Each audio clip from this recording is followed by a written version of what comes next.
my family's personal experience with Chiari has to do with my daughter, who, as she was growing older and getting closer to a year, we know she was starting to have some problems.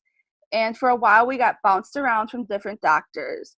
When we finally got a second opinion with a different doctor at American Family Children's Hospital in Madison, Wisconsin, he ordered a head-to-toe MRI for my daughter.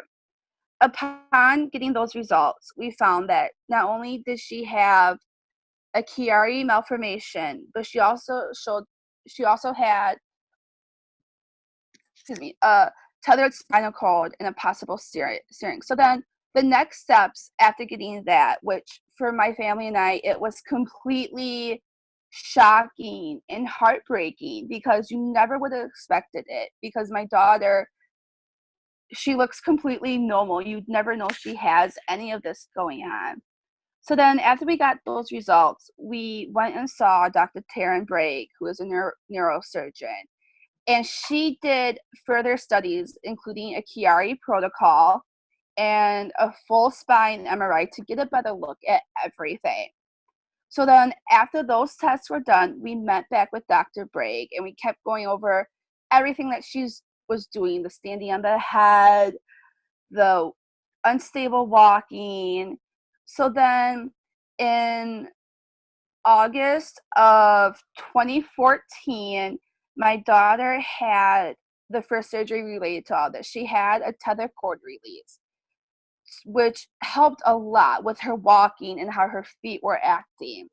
Unfortunately, the pain and the symptoms that go along with Chiari, like the headaches, did not get any better. So then on March 17th, 2015, my daughter had her first decompression surgery for the Chiari.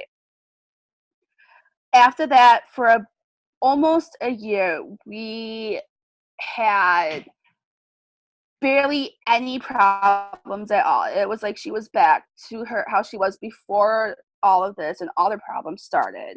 Unfortunately, then she started having all the same problems again. The horrible Chiari headaches, the pain in the back of her head where the incision is, where they do go in to do the procedure to help make space. So after a very long year, doctor's like, well, maybe it's migraine, so we'll try migraine medicine. After a year doing all of that and nothing helping, we went back and met about a month ago, roughly. We went back and met with Dr. Benny Iscador at the Children's Hospital where my daughter is being treated. He took one look at it and he's like, we have to go back in. Things do not look good in there. And there are some spots on there that they don't know if it's a glitch or not. And we could also be looking at a possible shunt placement as well. In fact, all of that, the second surgery is happening tomorrow. It's kind of crazy though, how when you or your child get diagnosed with something and you become a part of a community of other people, whether it's themselves or their kids that are going through this, and you guys become family. You become this big adopted family. And so having that has been a huge blessing, not only to myself and my mom and my family, but to my daughter as well, because she's able to see that, hey, I'm not the only kid like this. There are other kids that have this as well, and not just kids, but other people, that they're just like me. I don't feel less awkward or like I'm the only person going through this. And when I first got these diagnoses, I never heard of anything like it at all. Never. And so my whole family, we all just jumped into research to try to understand it better.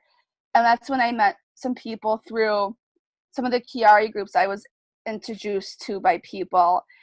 And it's like, whoa, okay, so I'm not alone in this, and my family's not alone. But it does take a toll on the family, because on a family, whether it's a parent or an adult family member or a child, because there is no clear plan to deal with this. There is no cure. There is no perfect way to treat this. What works for somebody might not work for somebody else. And so it is a lot of long nights sometimes, and a lot of tears and a lot of frustration.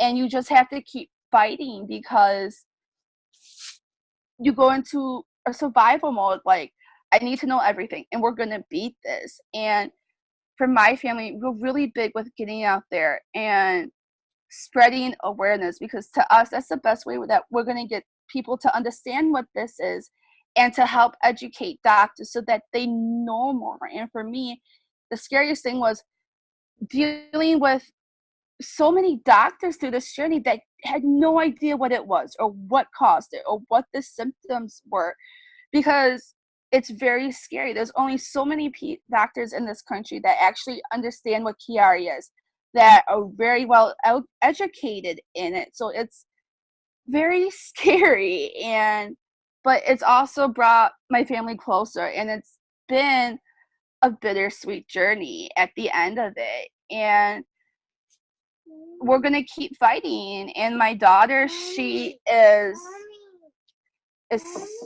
brave, and like, she's my hero. She really is. So it's a journey, but one that my family and I have become grateful for, because it shows that no matter what is thrown at us, we can make it and we can persevere through it, and that's all that matters. Yes, I will be the first to admit there are days I break, I give up, I'm done. I was like, I hate this, I hate this, I hate this. But then it's like, wait a minute, I can't give up. I'm my daughter's voice. I have to keep fighting and keep fighting for those that are just being diagnosed or that are still fighting for a diagnosis.